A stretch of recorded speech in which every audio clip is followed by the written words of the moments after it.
आप सभी साथियों का मैं प्रबल आप सब लोगों के इस परिवार में बहुत बहुत स्वागत करता हूँ। उम्मीद है कि आपको अभी तक के जितने सेशन हैं, अभी तक के जितने आप लोगों के सेशन हैं, जितने जो सीरीज आपकी चल रही है, वो आप लोगों को बहुत पसंद आ रहा होगा और धीरे धीरे अब आपको कॉन्फिडेंस आना शुरू हो गया होगा कि किस प्रकार के क्वेश्चंस को हमें कैसे पकड़ना है, किस प्रकार के क्वेश्चंस को हमें कैसे सॉल्व करना है, किस प्रकार के क्वेश्चंस को हमें कैसे रीड करना है, उसके स्टेटमेंट्स को कैसे हमें चूज करना है और कैसे सही उत्तर तक पहुंचना है।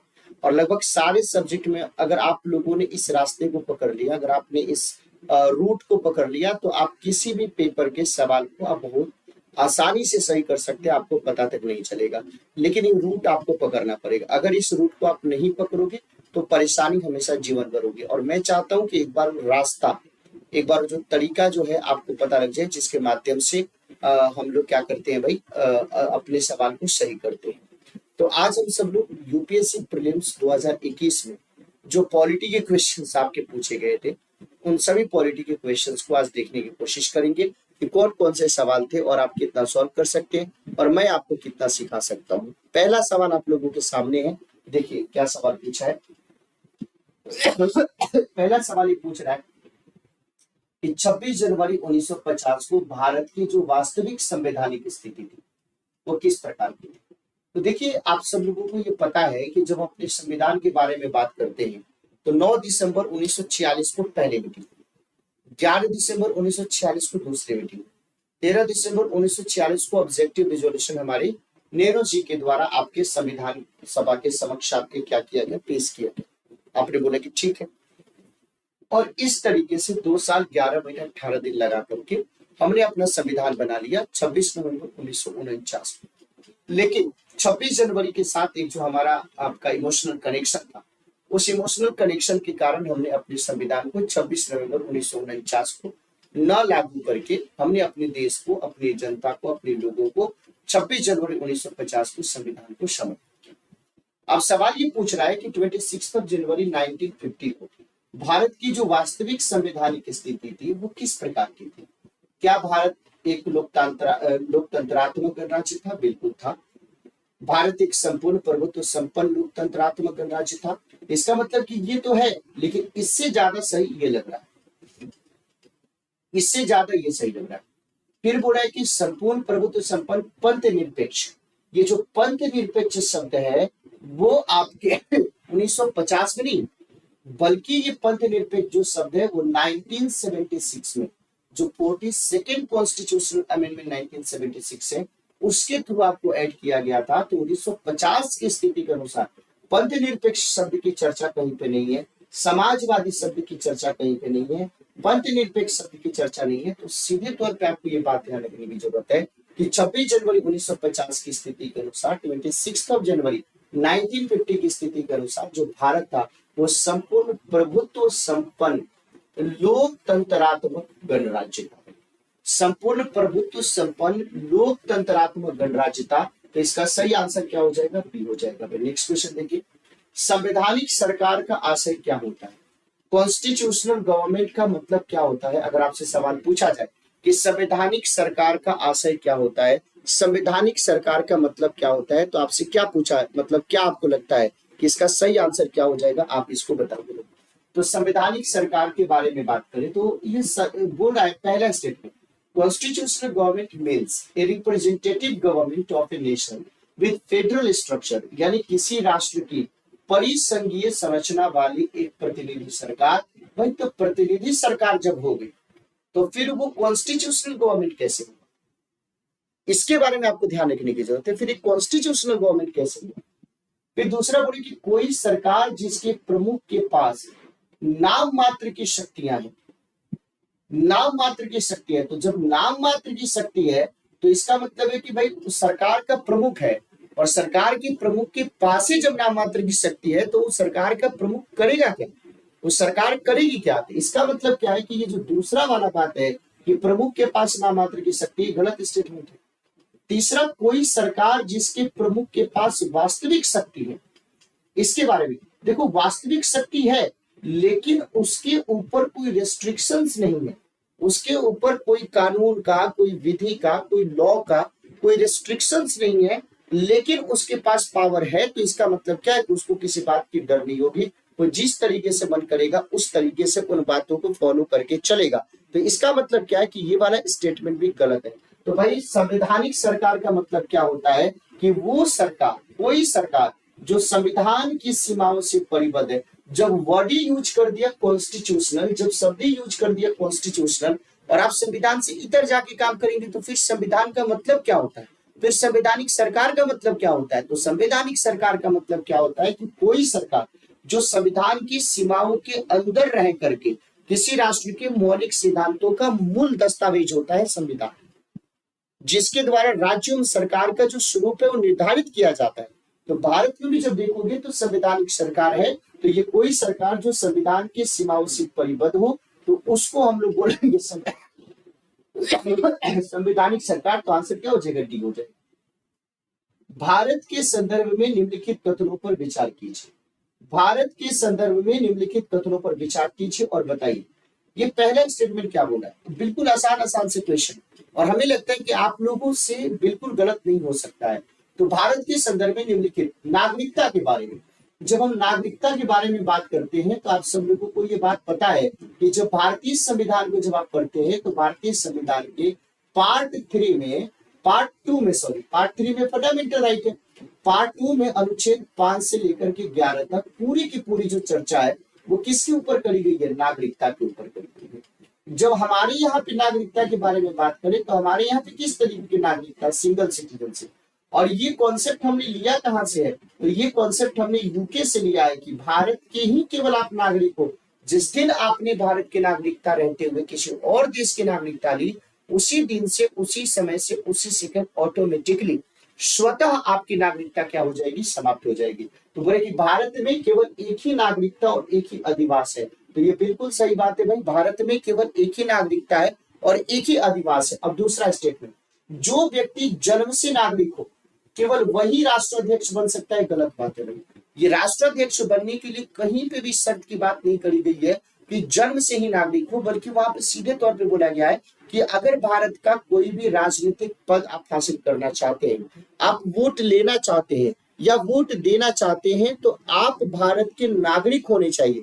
ये बात कहीं पे भी नहीं कहा गया है कि जन्म से ही आपको भारत के नागरिक होने चाहिए।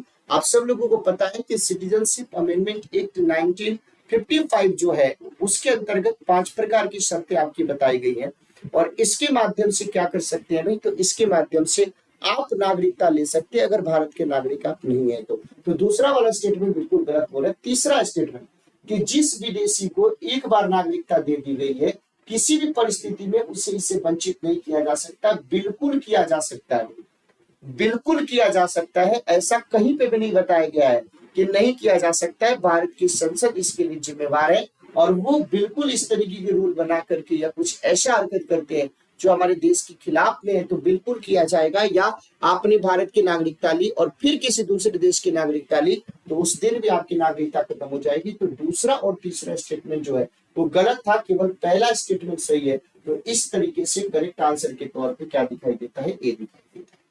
अब इस सवाल देखिए क्या बोले कि निम्नलिखित में से कौन सा कारक किसी उदार लोकतंत्र में, किसी लिबरल डेमोक्रेसी में स्वतंत्रता की सर्वोत्तम सुरक्षा को नियत करता है?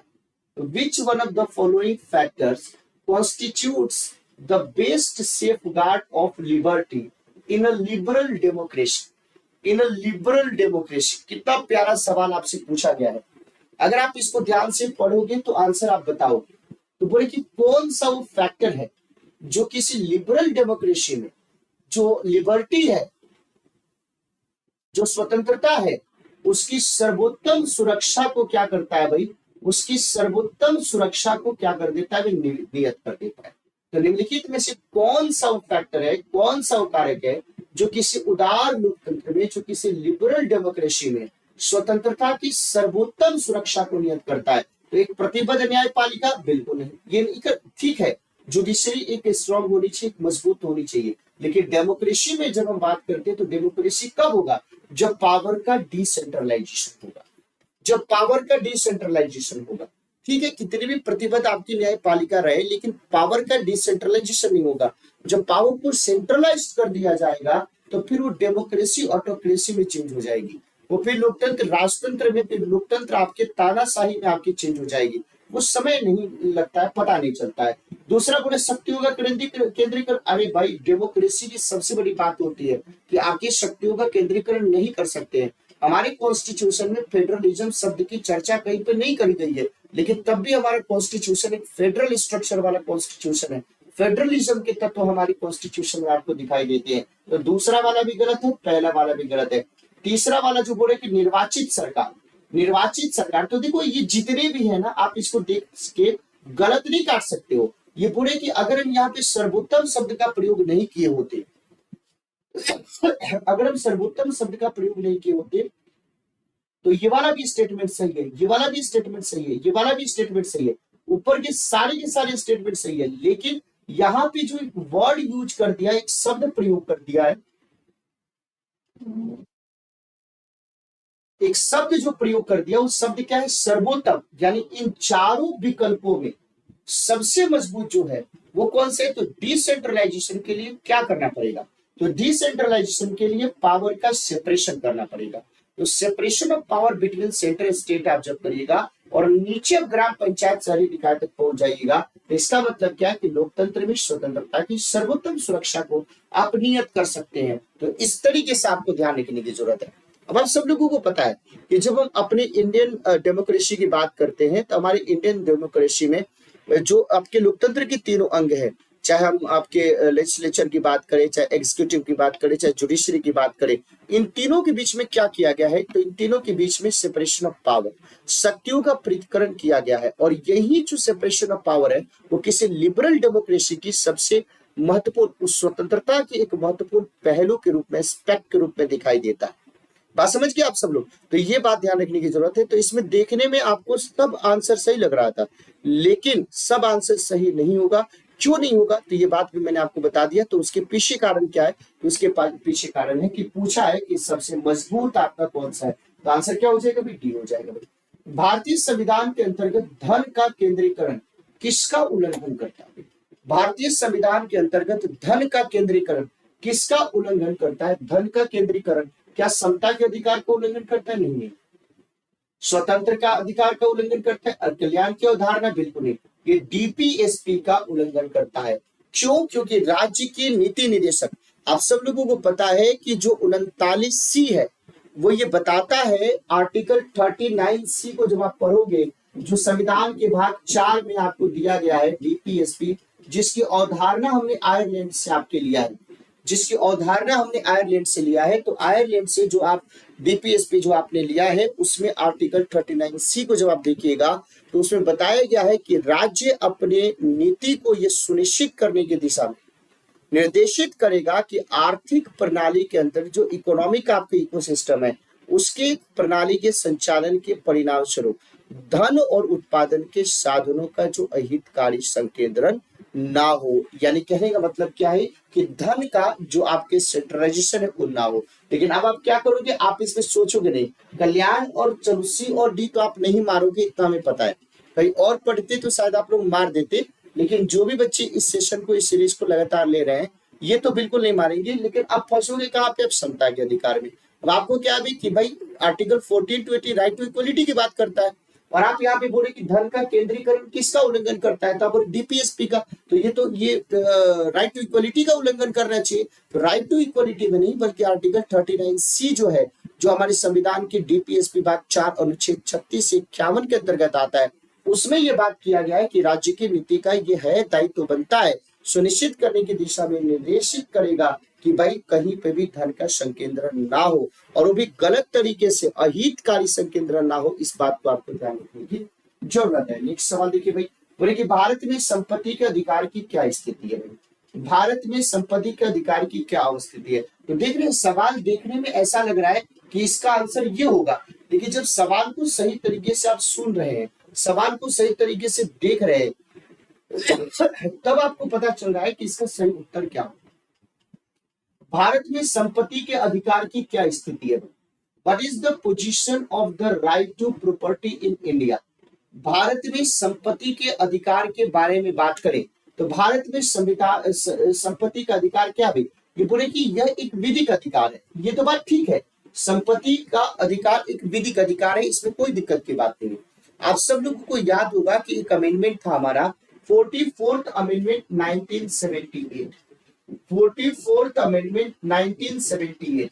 तो जो 44वां संविधान संशोधन 1978 था, उसके द्वारा जो आर्टिकल 31 में जो आपके दिया गया था राइट टू प्रॉपर्टी एक फंडामेंटल राइट के रूप में, उसको आर्टिकल 30 से हटा करके आर्टिकल 300A के अंतर्गत इसको आपके क्या बना दिया गया, विधिक अधिकार बना दिया गया।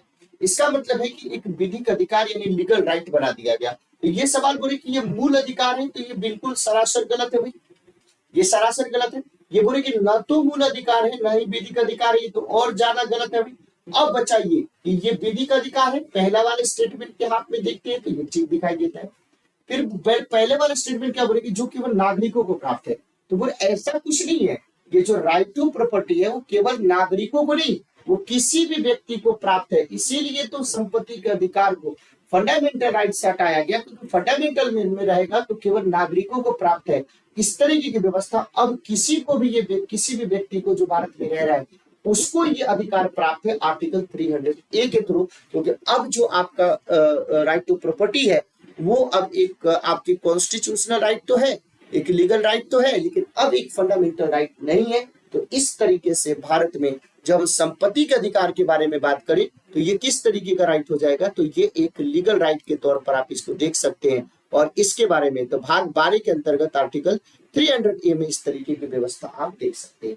तो सवाल कितना आसान पूछा है भाई, लेकिन थोड़ा सा आपको रुकना पड़ेगा, थोड़ा सा आपको थमना पड़ेगा। एक चीज मैं आपको बता देना चाहता हूँ कि यूपीएससी के प्रीलिम को क्वालिफाई करना अगर आपका बेसिक क्लियर है तो बहुत आसान है। अलग बात है कि मेंस में इंटरव्यू में जाकर के आप फंस जाओगे, अलग बात है अगर आपकी पूरी नॉलेज नहीं होगी तो, सही तरीके से डीपली अगर आपने स्टडी नहीं किया है तो।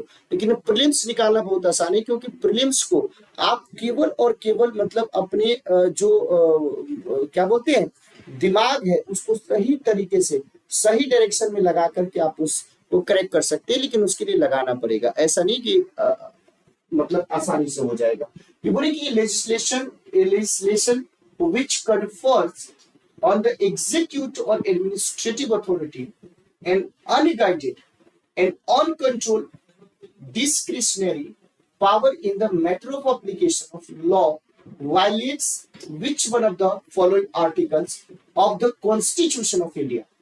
बोले कि कानून को लागू करने के मामले में कोई विधान जो किसी कार्यपालक अथवा प्रशासनिक प्राधिकारी को अनिर्देशित एवं अनियंत्रित विवेकाधिकार देता है, भारत के संविधान के निम्नलिखित अनुच्छेदों में से किसका उल्लंघन करता है।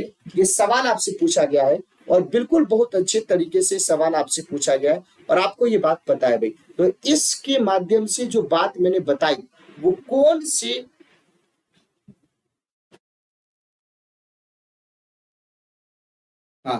तो कौन से अनुच्छेद का उल्लंघन करता है। तो फिर से एक बार आप सवाल को पढ़िए, फिर से एक बार सवाल को पढ़िए। नहीं, आर्टिकल जो 32 है वो आर्टिकल 32 भी आपको दिया है, आर्टिकल 32 भी दिया है कि संवैधानिक उपचार का अधिकार, और इसलिए दिया है क्योंकि आप आर्टिकल 32 में कंफ्यूज हो पाओगे, इसलिए आपको दिया है। पहली बात, एक तो चीज कंफर्म है हम सब लोगों का, मैं फिर से एक बार क्वेश्चन आपको बताना चाहता हूं कि एक चीज तो कंफर्म है कि ये जो आपके आर्टिकल 44 है ये किसके अंदर आता है भाई, तो ये आता है आपके डीपीएसपी के अंदर, तो इसको तो इसमें रखेंगे नहीं। अब आर्टिकल जो 28 है वो आ जाता है राइट टू आपके रिलीजियस फ्रीडम के बारे में, तो इसको भी हम नहीं रखेंगे। अब ये बात आ गया ये दो आर्टिकल, एक आर्टिकल 14, एक आर्टिकल 13। अब क्या आता है, अब देखो फिर से एक बार सवाल को पढ़िएगा तो अच्छे से आप समझ में आएगा भाई। तो ये कानून को लागू करने के मामले कोई विधान जो किसी एग्जीक्यूटिव अथवा एडमिनिस्ट्रेटिव ऑफिसर्स को अनिर्देशित एवं अनियंत्रित विवेकाधिकार देता है, विवेकाधिकार देता है भारत के संविधान के निम्नलिखित अनुच्छेदों में से वो किसका उल्लंघन करता है। अब देखो, अगर आपने बताया आर्टिकल 28 बताया, आर्टिकल 32 बताया, तो आर्टिकल 32 कब आता है, जब आपके उस अधिकार का जो ये आपको ध्यान रखने की जरूरत है, जो आपको अधिकार दिए जा रहे हैं उन अधिकारों का वायलेशन हो गया, तब जाकर के आर्टिकल 32 आता है। ये पहले नहीं आता है, ये रोकने की बात नहीं करता है, ये हो जाने के बाद तब जाकर के ये मौका देता है कि आप सुप्रीम कोर्ट में जाइए और सुप्रीम कोर्ट आपकी तरफ से ये बात करेगा। अब थोड़ा भारत के संविधान आर्टिकल 32 तो होगा नहीं, आर्टिकल 32 कब होता, जो मामला हो गया होता तब होता, लेकिन अब क्या बच गया, आर्टिकल 14।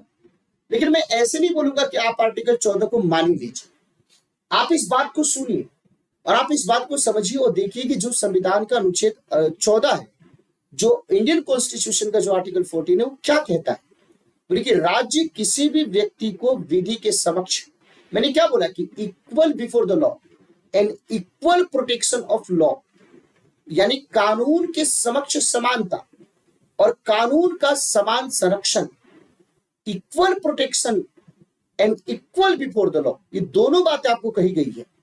यानी राज्य किसी भी व्यक्ति को विधि के समक्ष समानता या भारत के राज्य क्षेत्र में विधि के समान संरक्षण से वंचित नहीं करेगा, बिल्कुल भी वंचित नहीं करेगा। तो सवाल क्या बोला है कि मतलब किसी कार्यपालक अथवा प्रशासनिक अधिकारी को अनिर्देशित या अनियंत्रित विवेकाधिकार देता है कि भाई बोला है कि भारत के संविधान के निम्नलिखित अनुच्छेदों में से किसका उल्लंघन, तो भाई विवेकाधिकार दे देगा। इसका मतलब क्या है कि जो मन करे किसी भी तरीके से, तो उसके चलते क्या होगा, तो जो कानून के समक्ष समता और कानून के समान संरक्षण की बात करी गई है, वो पूरे तरीके से क्या हो जाएगा भाई, उसका उल्लंघन हो जाएगा भाई।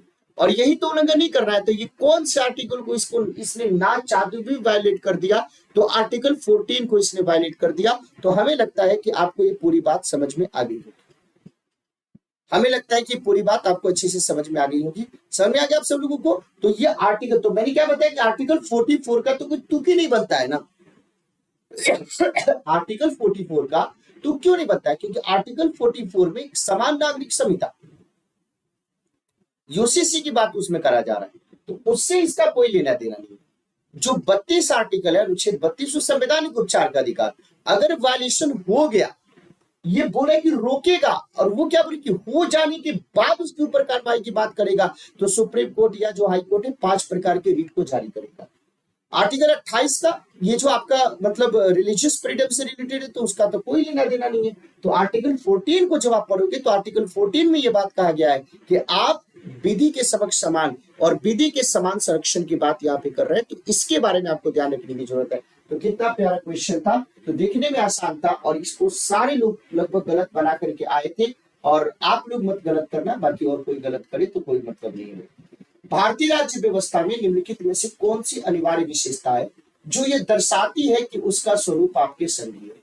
यानी मैंने आपको क्या बताया, देखो मैंने आपको पहले ही बता दिया, थोड़ा ध्यान दीजिए, मैंने आपको पहले ही बता दिया, इस बात को समझने की जरूरत है, थोड़ा सा ध्यान दोगे तो आप बात को समझ पाओगे कि मैंने आपको पहले ही बता दिया कि संविधान में कहीं भी फेडरलिज्म शब्द की चर्चा नहीं करी गई है, संविधान में कहीं फेडरल वर्ड की चर्चा नहीं करी गई है।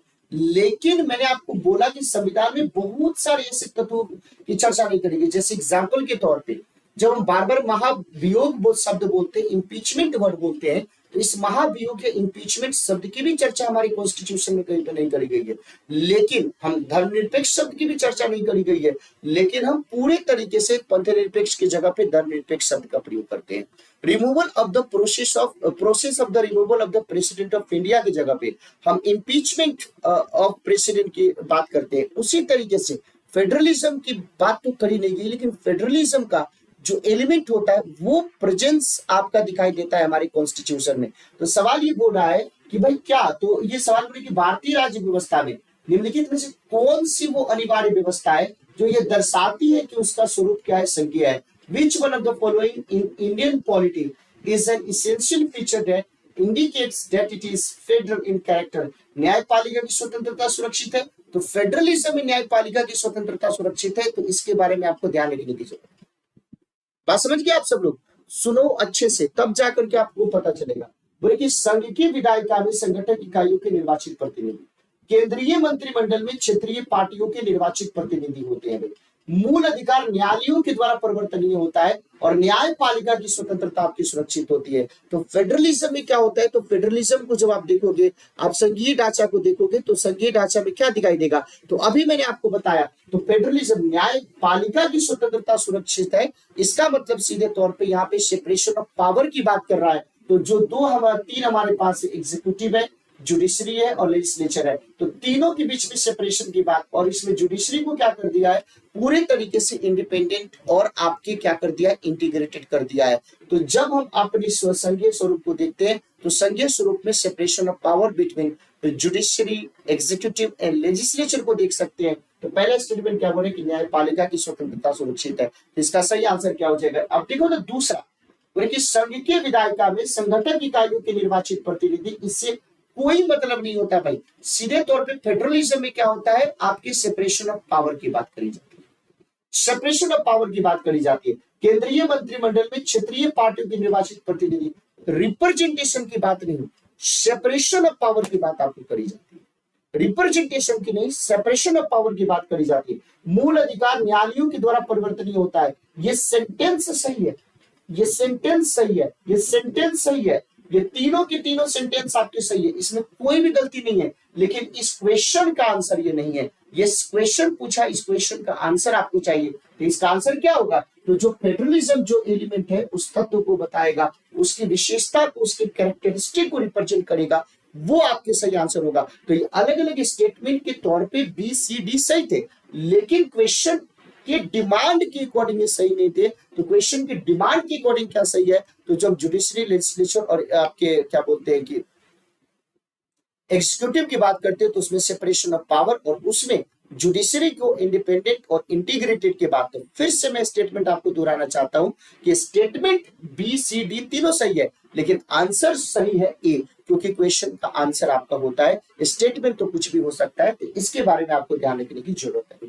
तो समझ गए आप सब लोग। नेक्स्ट क्वेश्चन देखिए, अभी देखिए क्या बोल रहे हैं, अभी अलग अलग आपके स्टेटमेंट, ज्यादा बड़ा क्वेश्चन है इसलिए मैं 2 स्लाइड में इसको दिखाऊंगा और आप आराम से पढ़ करके इसको सही उत्तर तक पहुंचने की कोशिश आप लोग कीजिए, ठीक है। तो चल अब हम सब लोग देखते हैं कि क्या सवाल पूछ रहा है।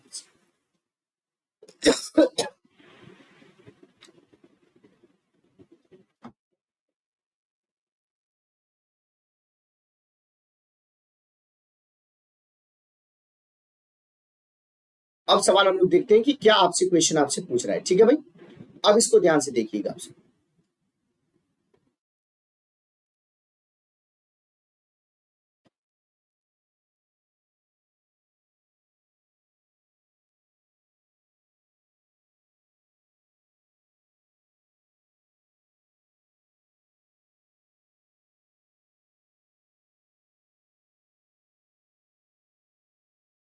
अब इस क्वेश्चन को पढ़िए, आपको थोड़ा ध्यान से पढ़ना, अच्छे से पढ़ना, समय देना क्वेश्चन पे, और तब जाकर के इसको सही करने की कोशिश करना। जल्दबाजी किसी बात में नहीं है। देखो जो बड़े एग्जाम्स होते हैं ना, जो बड़े एग्जाम्स होते हैं, जो अच्छे लेवल के एग्जाम्स होते हैं, वो एग्जाम आपसे केवल पेशेंस चाहता है। देखो छोटे एग्जाम्स में क्या होते हैं, छोटे एग्जाम्स मतलब कोई बड़ा छोटा नहीं होता है, लेकिन मेरे कहने का मतलब, आप सब लोग मेरी भावना को, मेरी इमोशंस को आप लोग समझ रहे होंगे कि छोटे एग्जाम का मतलब कि जो वनडे एग्जाम्स होता है, उसमें अगर आपको आता है तो सही होगा, नहीं आता है तो गलत होगा। देखिए जो बड़े एग्जाम्स होते हैं इस तरीके के, जैसे स्टेट पीएससी के एग्जाम्स की बात करें, एनडीए सीडीएस की बात करें, जैसे हम आपके क्या बोलते हैं कि यूपीएससी प्रीलिम्स की बात करें, तो इस प्रकार के एग्जाम्स में क्या होता है कि क्वेश्चंस आपके पेशेंस को टेस्ट करता है, क्वेश्चंस आपके पेशेंस को टेस्ट करता है, इसके बारे में आपको ध्यान रखने की जरूरत है। और वो आपसे चाहता है कि आप इस कितना आपके पास पेशेंस है, और उस पेशेंस के अकॉर्डिंग तब जाकर के उसको क्या करता है भाई, सही करता है। बात समझ गए आप सब लोग। तो अब देखो, अब हम एक एक करके अब अगले सवाल की तरफ बढ़ते हैं और देखते हैं कि अब हमारा सवाल क्या है भाई, ठीक है। चलो अब सवाल देखिए आप सब लोग क्या बोले। अलग अलग आपके स्टेटमेंट दिए गए हैं, इन सारे स्टेटमेंट्स को पढ़िए। बोले कि निम्नलिखित में से कौन सा राज्य शब्द को सही तरीके से आपके व्याख्यायित करता है। ये सवाल जितना बड़ा है देखने में, उतना बड़ा इसका रोल आपको नहीं दिखाई देगा, ठीक है ना भाई। अब देखो दो आर्टिकल, आर्टिकल 12, आर्टिकल 36, इन दोनों आर्टिकल्स में राज्य की परिभाषा दी गई।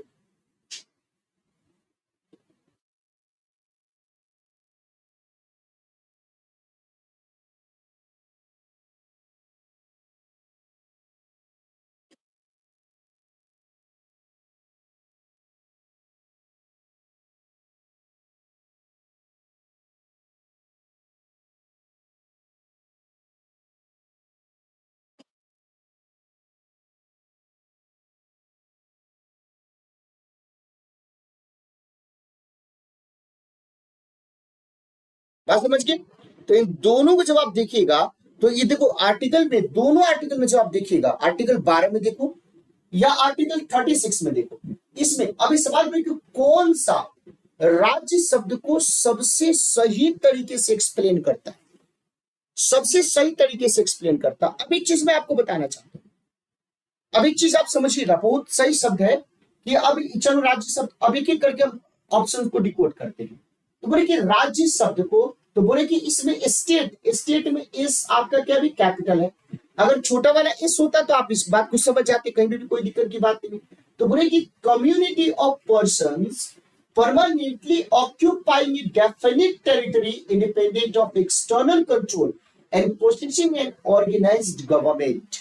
यानी बोल रहा है कि अब ये देखो, ये जो शब्द है राज्य वाला जो मैं बात कर रहा हूं, आपको ध्यान रखने की जरूरत है कि राज्य वाला जो मैं बात कर रहा हूं ये आपकी पॉलिटिकल साइंस के लैंग्वेज में मैं आपको बात कर रहा हूं। तो जब राजनीति विज्ञान की भाषा में आप राज्य शब्द को परिभाषित करोगे तो क्या होता है कि व्यक्तियों का एक समुदाय जो बिना किसी बाह्य नियंत्रण के एक निश्चित भूभाग में अस्थायी रूप से निवास करता है और जिसकी एक संगठित आपकी सरकार है, उसी को यहाँ पे स्टेट मान करके चलेंगे, उसी को यहाँ पे स्टेट मान करके चलेंगे, उसी को स्टेट मान करके चलेंगे। यानी राज्य के बारे में बात करें यहाँ पे, तो ये राज्य एक भौतिक, फिजिकल और सोशल कॉन्सेप्ट, एक भौतिक और सामाजिक अवधारणा है जिसके मेन एलिमेंट्स के तौर पे आप क्या देख सकते हैं, भूभाग को देख सकते हैं, जनसंख्या को देख सकते हैं, सरकार को देख सकते हैं, संप्रभुता को देख सकते हैं। तो इसमें जितने भी विकल्प, अब तो ये संगठित सरकार, अब दूसरा स्टेटमेंट पढ़िए, एक निश्चित भूभाग के राजनीतिक रूप से, एक निश्चित भूभाग के राजनीतिक रूप से संगठित लोग जो स्वयं पर शासन करने, कानून एवं व्यवस्था को बनाए रखने, अपने नैसर्गिक अधिकारों की रक्षा करने, अपनी जीविका के साधनों को सुरक्षित रखने का अधिकार रखते हैं। इसका मतलब क्या है, तो यहाँ पे सब लोगों के बारे में बात कर रहा है, यहाँ पे संगठित सरकार के बारे में नहीं कर रहा है। लेकिन संगठित सरकार भी होना चाहिए, अगर संगठित सरकार नहीं है तो आपका समूह कुछ काम नहीं कर सकता है। इसीलिए इन दोनों विकल्पों में सबसे जो ज्यादा मजबूत विकल्प लग रहा है वो आपका जो आपको ऑप्शन नंबर ए है वो लग रहा है। बहुत से व्यक्ति जो एक निश्चित भूभाग में बहुत लंबे समय से अपनी संस्कृति, परंपरा और शासन व्यवस्था, फिर से यहाँ पे संगठित सरकार की बात नहीं कर रहा है, फिर से यहाँ पे संगठित सरकार की बात नहीं कर रहा है, एक निश्चित भूभाग में स्थायी रूप से रह रहा समाज, फिर से यहाँ पे संगठित सरकार के बारे में बात नहीं कर रहा है। तो इसका मतलब क्या है कि एक आपके भूभाग भी होना चाहिए, जनसंख्या भी होनी चाहिए, सरकार भी होनी चाहिए और उसकी संप्रभुता यानी सोवेरेनिटी भी होनी चाहिए, तब जाकर के काम होगा। तो इसका सही आंसर क्या हो जाएगा, ये हो जाएगा। भारत के संदर्भ में निम्नलिखित कथनों पर आप विचार कीजिए, भारत के संदर्भ में निम्नलिखित कथनों पर आप विचार कीजिए, थोड़ा सोचो, थोड़ा अपने दिमाग को दर्द दो, थोड़ा नुकसान दो और उसके बाद सोच समझ के आप बताओ कि इसका सही आंसर क्या होगा। भाई सही आंसर क्या होगा, भारत के संदर्भ में निम्नलिखित कथनों पर आप विचार कीजिए और बताइए कि इसका करेक्ट आंसर क्या होगा। मैं भी आपके साथ पढ़ता हूं, आप भी मेरे साथ पढ़िए। ये बोले कि जुडिशियल कस्टडी मीन्स, ये बार बार बोला जा रहा है, एक शब्द की चर्चा बार बार करी जाती है और उसको बोला जाता है न्यायिक हिरासत। उसको क्या बोला जाता है, बार बार शब्द की चर्चा करी जाती है, न्यायिक हिरासत। तो judicial custody means N accused is in the custody of the concerned magistrate and such accused is locked up in police station, not in jail। अब थोड़ा हिंदी में इसको समझिए, ये बोले कि न्यायिक हिरासत का अर्थ है कि अभियुक्त संबंधित मजिस्ट्रेट की हिरासत में है। भाई अब बताओ मजिस्ट्रेट की हिरासत में क्यों रहेगा, मजिस्ट्रेट की हिरासत में क्यों रहेगा, भाई इसके बारे में थोड़ा समझो। मजिस्ट्रेट की, तो न्यायिक हिरासत का अर्थ क्या है कि अभियुक्त संबंधित मजिस्ट्रेट की हिरासत में है। ये पहली बात कि मजिस्ट्रेट की हिरासत में है, ये पहला वाला स्टेटमेंट यानी न्यायिक हिरासत, यानी पहला वाला जो स्टेटमेंट है, ये पहला वाला जो हाफ है, ये बिल्कुल यहां तक सही है, इसमें कोई दिक्कत की बात नहीं। अब दूसरा पढ़िए, दूसरा हिरासत में ऐसे मामले में अभियुक्त को, जो आपके अभियुक्त है उसको जेल में रखा जाता है, ना कि पुलिस हिरासत में रखा जाता है। तो अगर कोई व्यक्ति जुडिशियल कस्टडी में है, अगर कोई व्यक्ति, अगर कोई अभियुक्त न्यायिक हिरासत में है, तो उसको मजिस्ट्रेट की हिरासत में रखोगे, ऐसे अभियुक्त को पुलिस स्टेशन के हवालात में रखा जाता है, न कि जेल में। तो पुलिस स्टेशन के हवालात में नहीं रखा जाता है, जेल में भी नहीं रखा जाता है। इसको सीधे तौर पे केवल और केवल आप इसको मजिस्ट्रेट की जो आपकी हिरासत है उसको रख सकते हैं। तो ऐसे मामले में अभियुक्त को जेल में रखा जाता है, ना कि आपके उसमें रखा जाता है। तो हवालात में नहीं रखा जाता है, बल्कि किस में रखा जाता है, उसको जेल में रखा जाता है। फिर से एक बार सुन लीजिए कि जब भी किसी व्यक्ति को अभियुक्त बना करके उसको जुडिशियल कस्टडी के अंतर्गत लिया जाएगा, तो जुडिशियल कस्टडी जो है वो जुडिशियल कस्टडी का मतलब है कि पहली बात कि वो जो अभियुक्त है वो मजिस्ट्रेट की हिरासत में है, पहली बात। और जब मजिस्ट्रेट की हिरासत में है तो ऐसे मामले में जो अभियुक्त है वो किस में रहेगा, तो ऐसे मामले में जो अभियुक्त है वो जेल में रहेगा।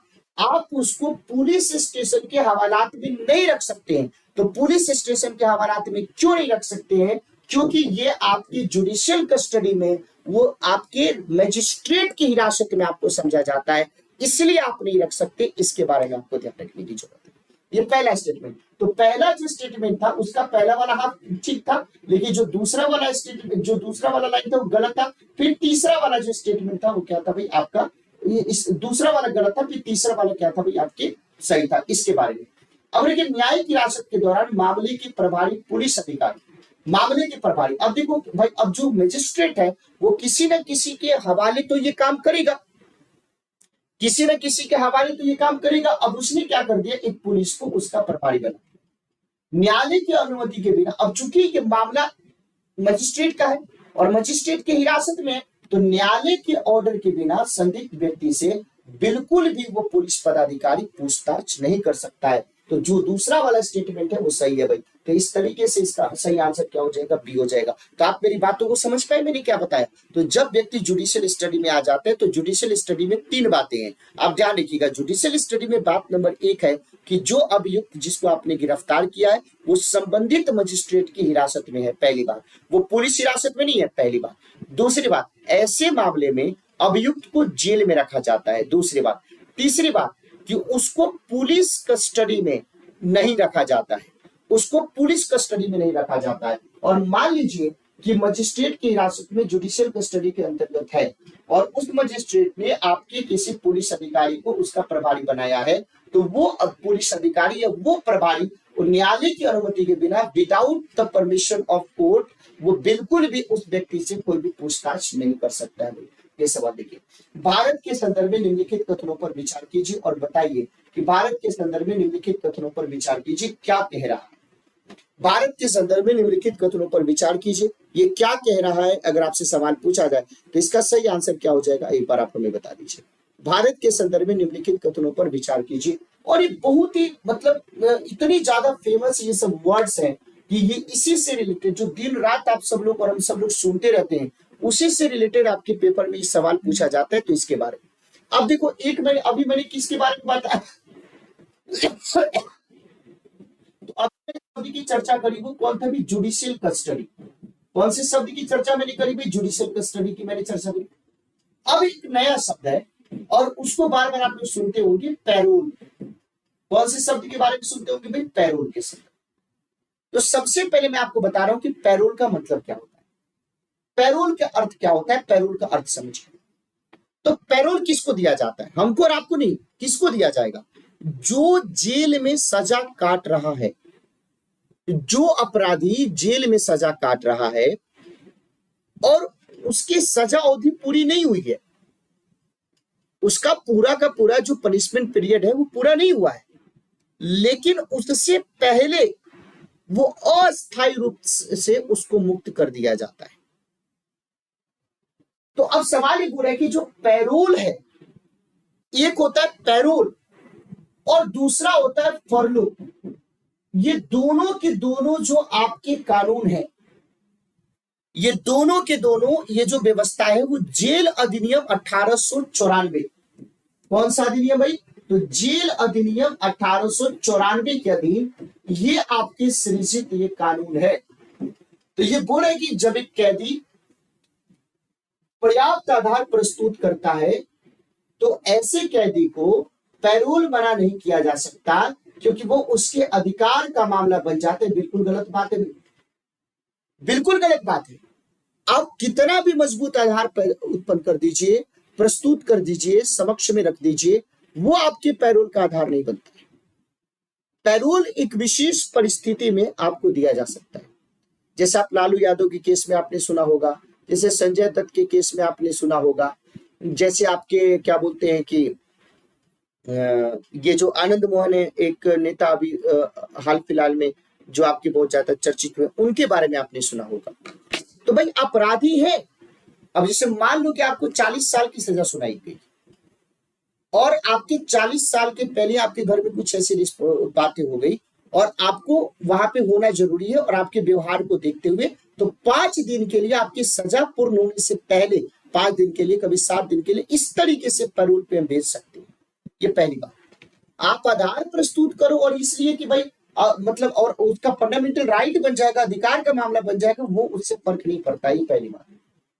दूसरी बात, ये जो अब तो पैरोल पर छोड़ने के जो नियम है वो कौन तय करेगा? क्या वो हमारी कॉन्स्टिट्यूशन में दिया गया? बिल्कुल नहीं। तो कैदी को पैरोल पर छोड़ने के लिए कौन, आप किसके नियम है? तो राज्य सरकार के जो स्टेट गवर्नमेंट्स हैं उनके अपने अपने नियम है, जो आपके क्या करते हैं, तो उनके अपने अपने रूल्स हैं और उसके आधार पे पैरोल पे किसी को छोड़ते हैं। तो इस तरीके से करेक्ट ऑप्शन क्या हो जाएगा भाई? बी हो जाएगा। तो पैरोल का मतलब अब थोड़ा समझिए भाई। संघ सरकार के संदर्भ में निम्नलिखित कथनों पर विचार कीजिए। अलग अलग बहुत सारे स्टेटमेंट्स आपके दिए गए हैं और आपको इसके ऊपर विचार करना है और सही उत्तर आपको बताने की कोशिश करना है कि इसका सही उत्तर क्या है। इसका सही उत्तर क्या है, आपको वहां तक पहुंचने की कोशिश आपको करना है। तो ये 2 स्टेटमेंट्स आपके दिए गए, इन दोनों स्टेटमेंट्स को समझिएगा। और किसके संदर्भ में? With reference to the union government consider the following statements. संघ सरकार के संदर्भ में निम्नलिखित कथनों पर विचार कीजिए। N Gopalaswami Ayyangar committee suggested that a minister and a secretary be designated solely for pursuing the subject of administrative reform and promoting it. N Gopalaswami Ayyangar समिति ने सुझाव दिया था कि किसी मंत्री और किसी सचिव को प्रशासनिक सुधार करने और उसे बढ़ावा देने के लिए पूर्णतः नामित किया जाना चाहिए। अब मैं आपको बताना चाहता हूं कि एन गोपाला स्वामी आयंगर जो समिति थी उसने 1949 में एक अपना रिपोर्ट प्रस्तुत किया। 1949 में एक रिपोर्ट उसने प्रस्तुत किया। एन गोपाला स्वामी आयंगर ने 1949 में अपनी रिपोर्ट प्रस्तुत कर, उसको क्या बोलते हैं? Recognise government machinery. कौन सा भाई? Recognise government machinery. Recognise government machinery, ये रिपोर्ट थी। ये वो रिपोर्ट थी जिस रिपोर्ट को आपके N Gopalaswami Ayyangar committee के द्वारा क्या किया गया भाई? पेश किया। तो ये जो रिकॉग्नाइज गवर्नमेंट मशीनरी था, उसमें एडमिनिस्ट्रेटिव रिफॉर्म के लिए जो मंत्री और सचिवों की समिति है उसको नामित करने की संस्तुति दी गई। बोले कि प्रशासनिक सुधार के लिए, उसे बढ़ावा देने के लिए पूर्णतः नामित किया जाना चाहिए, पूर्णतः नामित किया जाना चाहिए। तो बोले कि संस्तुति थी किसी मंत्री या सचिव के द्वारा प्रशासनिक सुधार, किसी मंत्री या सचिव के द्वारा प्रशासनिक सुधार करने के लिए आपकी थी। तो पहला वाला स्टेटमेंट आपकी। अब दूसरा मैं आपको बताना चाहता हूं। अब प्रशासनिक सुधार आयोग जो एडीआर था, एडमिनिस्ट्रेटिव डेवलपमेंट रिफॉर्म जो था, प्रशासनिक सुधार आयोग जो एडमिनिस्ट्रेटिव रिफॉर्म कमीशन है, सॉरी एआरसी, मैंने गलती लिख दिया, एडीआर। एआरसी के बारे में जब हम बात करें तो एडमिनिस्ट्रेटिव रिफॉर्म कमीशन जो है वो एडमिनिस्ट्रेटिव रिफॉर्म कमीशन 1966 की संस्तुति पर, उसके रिकमेंडेशन पे 1970 में एक कार्मिक विभाग का गठन किया। लेकिन इसे प्रधानमंत्री के प्रत्यक्ष प्रभार के अधीन न रख करके इसको कैबिनेट सेक्रेटरी के अधीन गठित किया गया, जो वर्तमान में पीएमओ के अंतर्गत आपके काम करता है। जो वर्तमान में आपकी पीएमओ के अंतर्गत काम करता है। जो सवाल ये बोल रहा है कि प्रशासनिक सुधार आयोग 1966 के रिकमेंडेशन के आधार पर 1970 में कार्मिक विभाग का गठन किया और इसे प्रधानमंत्री के प्रभार के अधीन रखा गया है। तो ध्यान रखने की जरूरत है, ये वाला जो स्टेटमेंट है प्रधानमंत्री के प्रभार के अंतर्गत नहीं रखा गया है। तो बोले कि अंतर्गत रखा गया है, तो वर्तमान में पीएमओ के अंतर्गत काम करता है। फिर से सुनिए मैंने क्या बोला, स्टेटमेंट को समझना जरूरी है। ये बात ठीक है ऊपर से कि जो प्रशासनिक सुधार आयोग है, एआरसी एडमिनिस्ट्रेटिव रिफॉर्म कमीशन जो है, वो एआरसी 1966 की संस्तुति पर 1977 में इसके रिकमेंडेशन 1966 की जो रिकमेंडेशन थी उसके रिकमेंडेशन पे आपको ध्यान रखने की जरूरत है कि 1970 में 1970 में कार्मिक विभाग का गठन किया गया। कार्मिक विभाग का गठन किया गया और 1970 में जब कार्मिक विभाग का गठन किया गया तो उस समय इसको प्रधानमंत्री के अंतर्गत ना रख करके 1970 में प्राइम मिनिस्टर के अंदर ना रख करके हमने इसको किसके अंदर रखा था भाई, तो कैबिनेट सेक्रेटरी के अंतर्गत रखा था। कैबिनेट सेक्रेटरी के अंतर्गत रखा था। और ये क्या बोला भाई कि 1970 में कार्मिक विभाग का गठन किया गया और इसे प्रधानमंत्री के प्रभार के अंतर्गत रखा गया, तो नहीं रखा गया। लेकिन अब के बारे में बात करें, तो अब इसको किसके अंतर्गत, तो अब इसको वर्तमान में पीएमओ के अंतर्गत ये काम करता है। तो वर्तमान में ये किसके अंतर्गत काम करता है, तो वर्तमान में ये जो आपका विभाग है वो पीएमओ के अंतर्गत काम करता है। तो जो दूसरा वाला स्टेटमेंट है वो भी गलत हो गया। तो इस तरीके से ये दोनों के दोनों स्टेटमेंट गलत हो गए। तो हमारे पास ऑप्शन क्या होगा, नीदर वन नॉर टू। अब आप बातों को समझ पाए कि नहीं, पहले ये बताइए, समझ पाए मेरी बातों को कि मैं क्या बताना चाहता था, तो बात समझ गए। तो उस समय जब गठन किया गया तो क्या बोला गया भाई, गठन किया गया तो बोले कि प्रधानमंत्री के समक्ष नहीं बल्कि हम कैबिनेट सेक्रेटरी के समक्ष रखेंगे। और यहां पे क्या ऑप्शन में दे रहा है कि प्रधानमंत्री के समक्ष रखेंगे, तो गलत हो गया। लेकिन अब के समय में अगर हम बात करें तो इसको किसके समक्ष, तो अब इसको प्रधानमंत्री के समक्ष, प्रधानमंत्री कार्यालय के आपके अंतर्गत ये काम करता है। इसके बारे में मैंने आपको बताने की कोशिश करी। अब समझ गए ना बात सब आप लोग, कहीं पे भी कोई दिक्कत की बात नहीं है, बिल्कुल बहुत अच्छे से समझ में आ गया, बहुत बढ़िया। अब थोड़ा आगे की बात करते हैं। देखिए right to privacy is protected under which article of the constitution of India. तो निजता के अधिकार के बारे में बात करें तो अनुच्छेद 15 में किसके बारे में बात किया गया, तो अनुच्छेद 15 में अवसर की समता के बारे में, सॉरी आपके किसी भी आधार पे भेदभाव के निषेध को बात करता है, प्रोहिबिटेड।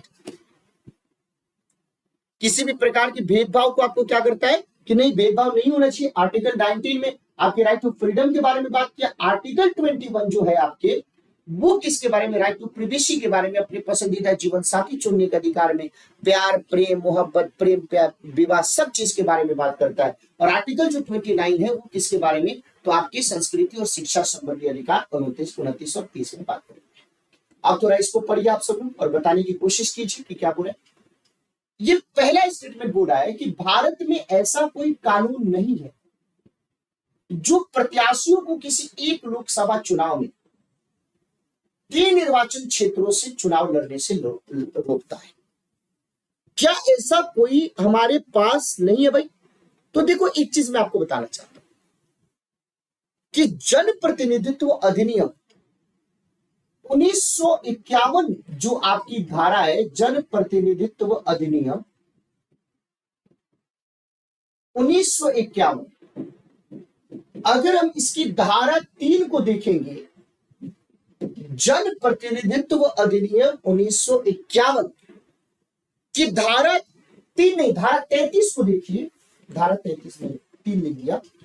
जब इसके 33 को आप देखिएगा, धारा 33 को देखिएगा, तो उसमें 1996 में संशोधन के द्वारा क्या बोला गया कि पहले क्या था, जितने क्षेत्रों से मन करे उतने क्षेत्रों से चुनाव लड़ो, तो असीमित क्षेत्रों से चुनाव लड़ने के ऊपर प्रतिबंध बना दिया। तो जो 1996 में संशोधन अधिनियम की धारा 33(7) अब 1996 में जो आपके संशोधन अधिनियम आया और उसकी जो धारा 33(7) है, 33(7) है, उस 33(7) के अधीन कोई भी उम्मीदवार एक साथ मैक्सिमम 2 सीटों पे चुनाव लड़ सकता है। एक साथ मैक्सिमम 2 सीटों पे चुनाव लड़ सकता है। मैक्सिमम 2 सीटों पे चुनाव लड़ सकता है। जैसे मोदी जी ने चुनाव लड़ा, एक वाराणसी से लड़ गए, एक वहां से लड़ गए, एक वहां से लड़ गए। जैसे राहुल भैया ने चुनाव, राहुल गांधी जी ने चुनाव लड़ा, एक वायनाड से लड़ गए, एक अमेठी से लड़ गए। तो 2 जगह से लड़ सकते हैं। ये पूरे कि 3 निर्वाचन क्षेत्रों से लड़ने से रोकता है। तो इसका मतलब क्या है कि पहला वाला स्टेटमेंट आपकी गलत है। गलत है ना भाई, 3 निर्वाचन क्षेत्रों से। तो बोले कि भारत में ऐसा कोई कानून नहीं है, तो भारत में ऐसा कानून है। और भारत में ऐसा कानून कौन सा है भाई? तो भारत में ऐसा कानून कौन है भाई? तो 1996 का जो अमेंडमेंट था, उसमें जो धारा 33(7) है, उसके अंतर्गत ये बात आपको ध्यान रखने की जरूरत है। उसमें ये बात कही गई है कि अधिकतम 2 सीटों से चुनाव लड़ सकते, उससे ज्यादा से नहीं लड़ सकते। 1991 के लोकसभा चुनाव में श्री देवीलाल 3 लोकसभा निर्वाचन क्षेत्रों से चुनाव लड़ा था। ये बिल्कुल सही बात है भाई, और ये सबको ये ऑप्शन, मतलब ये एग्जाम्पल याद होगा। तो दूसरा वाला स्टेटमेंट जो है वो सही है। तीसरा स्टेटमेंट देखिए, बोले कि as per the existing rules, if a candidate contests in one Lok Sabha election from many constituencies, his party should bear the cost of by-elections to the constituencies vacated by him her in the event of him winning in all the constituencies। ये बिल्कुल गलत बात है, ये नेता सब नहीं कर सकता। तो ये चीज मैं बता देना चाहता हूं कि जो उपचुनाव होता है, ये जो उपचुनाव होता है, ये जो उपचुनाव का खर्च होता है, वो कौन उठाता है? तो ये जो बाई इलेक्शन का जो खर्च होता है, निर्वाचन आयोग के माध्यम से सरकार को उठाना पड़ता है। इलेक्शन कमीशन के माध्यम से गवर्नमेंट को उठाना पड़ता है। इलेक्शन कमीशन के माध्यम से गवर्नमेंट को उठाना पड़ता है। इलेक्शन कमीशन के माध्यम से गवर्नमेंट को उठाना पड़ता है। ये नहीं कि वो पार्टी उठाएगी। लेकिन ये वाला स्टेटमेंट भी क्या है? गलत है। तो केवल और केवल एक स्टेटमेंट सही था, और स्टेटमेंट कौन सा था? तो 1 2। तो बात समझ रहे हैं? तो इसका आंसर सही क्या हो जाएगा? 2 हो जाएगा। ये है असली क्वेश्चन का मतलब। बोले कि हमने ब्रिटिश मॉडल पर आधारित संसदीय लोकतंत्र को अपनाया है, लेकिन हमारा जो मॉडल है उस मॉडल से डिफरेंट है। उस मॉडल से हमारा जो मॉडल है वो डिफरेंट है भाई। अब आपके अंदर क्वेश्चन होगा कि क्या? तो जहां तक विधि निर्माण का संबंध है, ब्रिटिश संसद सर्वोपति अथवा संप्रभु है, ठीक है। भारत में संसद की विधि निर्माण की शक्ति परिसीमित है, सही बात। अगर भारत में संसद के द्वारा किसी विधि का निर्माण किया गया, अगर वो न्यायपालिका को लगता है, सुप्रीम कोर्ट को लगता है कि नहीं भाई ये संविधान के बियॉन्ड है, ऐसे संविधान का बेसिक स्ट्रक्चर वायलेट होता है, तो उसी समय बिना पूछे बिना कुछ कहे उस आपके विधि को क्या कर देगा? निरस्त कर देगा, खत्म कर देगा, रिपील कर देगा। भारत में संसद के किसी अधिनियम के संशोधन की संवैधानिकता से संबंधित मामले उच्चतम न्यायालय के द्वारा संविधान पीठ को भेजे जाते हैं। ये भी बिल्कुल सही बात है। तो ये दोनों के दोनों कथन आपके सही है। तो ये सही आंसर क्या है? हमने मॉडल लिया जरूर, लेकिन जरूरी थोड़ी है कि जो तुम कहोगे, जो तुम मानोगे वही आपके सही हो जाएगा। ऐसा तो है नहीं, ऐसा तो है नहीं भाई। जरूरी नहीं कि आपकी सारी बातें आपकी सच हो जाए, आपकी सारी बातें सही हो, ऐसा नहीं है भाई। अभी देखो, भारतीय न्यायपालिका के संदर्भ में निम्नलिखित कथनों पर विचार कीजिए। With reference to Indian judiciary, consider the following statements. Any retired judge of the Supreme Court of India can be called back to seat and act as a Supreme Court judge by the Chief Justice of India with prior permission of the President of India। ये बिल्कुल सही बात। जब मैंने आप सब लोगों को जुडिशरी पढ़ाया था, तो मैंने आप सब लोगों को जुडिशरी पढ़ाने के दौरान मैंने बोला था कि भारत के राष्ट्रपति की पूर्वानुमति से, प्रायर परमिशन से, जो भारत का जो चीफ जस्टिस है जैसे चंद्रचूड़ जी हैं, उनके द्वारा सुप्रीम कोर्ट से रिटायर्ड किसी भी जज को उच्चतम न्यायालय के न्यायाधीश के पद पर बैठने और कार्य करने के लिए बुलाया जा सकता है। विशेष परिस्थिति में चीफ जस्टिस किससे अनुमति लेकर के काम कर सकता है? राष्ट्रपति से पूर्व। किसी भी उच्च न्यायालय को अपने निर्णय के पुनर्विलोकन की शक्ति प्राप्त है। यानी कहने मतलब क्या है, जुडिशियल रिव्यू, न्यायिक पुनर्विलोकन के बारे में बात करें तो ये भी आपको ध्यान रखने की जरूरत है। तो ये दोनों स्टेटमेंट सही है, तो इस तरीके से करेक्ट आंसर आपका क्या हो जाएगा, सी हो जाएगा। राष्ट्रीय स्तर पर अनुसूचित जनजाति और अन्य पारंपरिक वन निवासी। अब एक चीज मैं आपको बताना चाहता हूं, आप दो आर्टिकल अभी चर्चा में देख रहे होंगे। एक आर्टिकल देख रहे होंगे आर्टिकल 355 और एक आप देख रहे होंगे आर्टिकल 342। तो जो आर्टिकल 342 है वो क्या कहता है, आर्टिकल 342 आखिर में चर्चा में आया कैसे, इस बात को समझिए। तो आर्टिकल 342 चर्चा में आया कैसे, तो अनुच्छेद 342 चर्चा में इस तरीके से आया कि मणिपुर में मेइती कम्युनिटी को लेकर के वहां पे ट्राइबल वर्सेस नॉन ट्राइबल आपके जो संघर्ष आपका है, तो उसके पीछे की पृष्ठभूमि ये है कि जो मणिपुर में जो आपके हाईकोर्ट है, उसके जो आपके चीफ जस्टिस है मुरलीधरन, उन्होंने मणिपुर सरकार से वो सिफारिश करी, एक तरीके से उन्होंने वो निर्देश दिया कि आप मेइती कम्युनिटी को एसटी में शामिल होने के ऊपर विचार करें। इसी बात को लेकर के ट्राइबल वर्सेस नॉट ट्राइबल हो गया। अब ये मसला पहुंच गया सुप्रीम कोर्ट में। सुप्रीम कोर्ट ने सीधे तौर पे अपना जजमेंट दिया और बोला कि ना किसी उच्च न्यायालय को, ना ही किसी आपके सरकार को, ना ही किसी अधिकरण को, किसी को भी ये अधिकार नहीं है किसी भी समुदाय को एसटी में शामिल करने का। तो भाई किसको अधिकार है भाई, तो सुप्रीम कोर्ट ने बताया कि एक केस इस तरीके का आया था और उस केस में सुप्रीम कोर्ट का जजमेंट था, ये सुप्रीम कोर्ट का ये डिसीजन था कि अगर एसटी में अगर किसी समुदाय को अनुसूचित जनजाति में शामिल करना है तो उसके लिए राष्ट्रपति आपके जिम्मेवार है। ये केवल और केवल राष्ट्रपति उस संबंधित राज्य या क्षेत्र के, उस संबंधित राज्य या यूनियन टेरिटरी के जो राज्यपाल है या जो प्रशासक है, उसकी सहमति से, उसकी सलाह से वो उस समुदाय को आपके एसटी में शामिल कर सकता है। ये अनुच्छेद 342 है। अब बात समझ गए।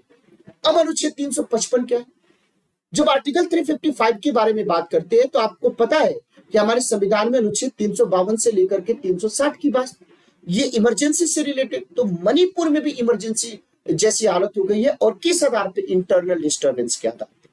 तो अनुच्छेद 355 ये अधिकार देता है केंद्र सरकार को कि जब राज्य में स्थिति बिगड़ जाए और आंतरिक अशांति के आधार पे, आंतरिक गड़बड़ी के आधार पे वहां पे स्थिति राज्य सरकार काबू में नहीं ले पा रही है, तो केंद्र सरकार वहां की स्थिति पर काबू पाने के लिए 355 के अंतर्गत लॉ एंड ऑर्डर अपने हाथों में ले लेगा।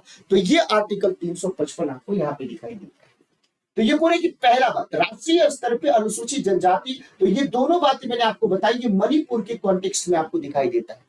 जो मेइती कम्युनिटी को लेकर के है, तो सीधे तौर पे यहाँ पे सुप्रीम कोर्ट ने, और अभी के समय में अपने सुप्रीम कोर्ट का गोल्डन एरा बोल सकते हैं कि स्वर्ण काल चल रहा है, कि इस तरीके का जज और इस तरीके की बात को करने वाला चीफ जस्टिस हमारे न्यायपालिका में उपस्थित है, जो कहीं ना कहीं जुडिशरी की जो आपकी इंटीग्रेटेड और जो इंडिपेंडेंट छवि है उसको और मजबूत करने का प्रयास, और भारत की जुडिशरी को पूरे विश्व के समक्ष मजबूत जुडिशरी के एग्जाम्पल को प्रस्तुत करने में अपना महत्वपूर्ण भूमिका निभा रहे हैं। तो ये बात देखते हैं। तो राष्ट्रीय स्तर पर अनुसूचित जनजाति और अन्य पारंपरिक वन निवासी, तो बोले कि इनके लिए अधिनियम के प्रभावी कार्यान्वयन को सुनिश्चित करने के लिए कौन सा मंत्रालय केंद्र नोडल के तौर पे आपके काम करता है। तो अगर हम मिनिस्ट्री के बारे में बात करते हैं तो इसमें कौन सा मिनिस्ट्री आपके काम करता है, अगर आपसे सवाल पूछा जाए तो इसमें सीधे तौर पे मिनिस्ट्री के तौर पे आ जाता है डी नंबर। कौन सा आ जाता है, डी, यानी जनजातीय कार्य मंत्रालय जो है, जो आपके अर्जुन मुंडा के पास है, इसका आंसर हो जाएगा डी हो जाएगा। भारत रत्न और पद्म पुरस्कारों के संबंध में निम्नलिखित कथनों पर विचार कीजिए। ये बहुत अच्छे से आप सब लोग जानते होंगे, बहुत बार मैंने आप सब लोगों को इसको पढ़ाया भी है और इसको आप लोग बहुत अच्छे से जानते भी हैं। तो आप लोग बताइए इसका सही उत्तर क्या हो सकता है अगर आपसे सवाल पूछा जाए तो।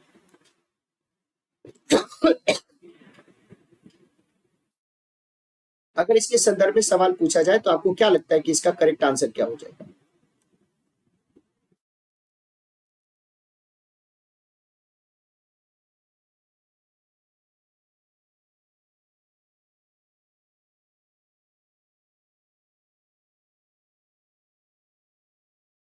तो अभी हम इसके ऊपर विचार करेंगे। तो तो अभी हमें जितना भी मैंने आज आपके क्वेश्चंस कराए, उन क्वेश्चंस को आपने बहुत अच्छे से समझा होगा। तो ये सारे प्रश्न जो हमने आपके किए, वो सारे के सारे जो पॉलिटी आपके प्रीवियस ईयर क्वेश्चंस यानी 2021 के जो यूपीएससी के थे, वो मैंने आपको कराए और मैंने आपको ये बताया कि कैसे क्वेश्चंस को सोचेंगे, कैसे क्वेश्चंस के आंसर तक हम पहुंचेंगे। और हमें उम्मीद है कि आपको सारा तरीका भी पता लग गया होगा और सभी बातें बहुत अच्छे तरीके से आप समझ भी गए होंगे। तो अगर आपको ये सेशन पसंद आया हो तो एक बार सेशन को लाइक करके गुरु दक्षिणा दे दीजिएगा। चैनल को सब्सक्राइब करके इस परिवार का सदस्य बन जाइएगा और अपने जैसे साथियों के बीच में इस कंटेंट को ज्यादा से ज्यादा पहुंचाइएगा। और ऑफलाइन कमेंट में अपना सुझाव जरूर दीजिएगा, आपके कमेंट का इंतजार हमें बहुत रहता है। तो आज हमने 2021 UPSC civil service examinations prelims के पॉलिटी के वो सारे क्वेश्चंस देखे जो पूछे गए थे। तो आने वाले एग्जाम्स के लिए आप सब लोगों को ढेर सारी बधाई। लगातार लगे रहिए, सालों मेहनत से तब जाकर के अगला बहुत साल आपका बहुत बेहतर होता है। तो आप सब लोगों को बहुत बहुत धन्यवाद। Thank you so much. जय हिंद साथी।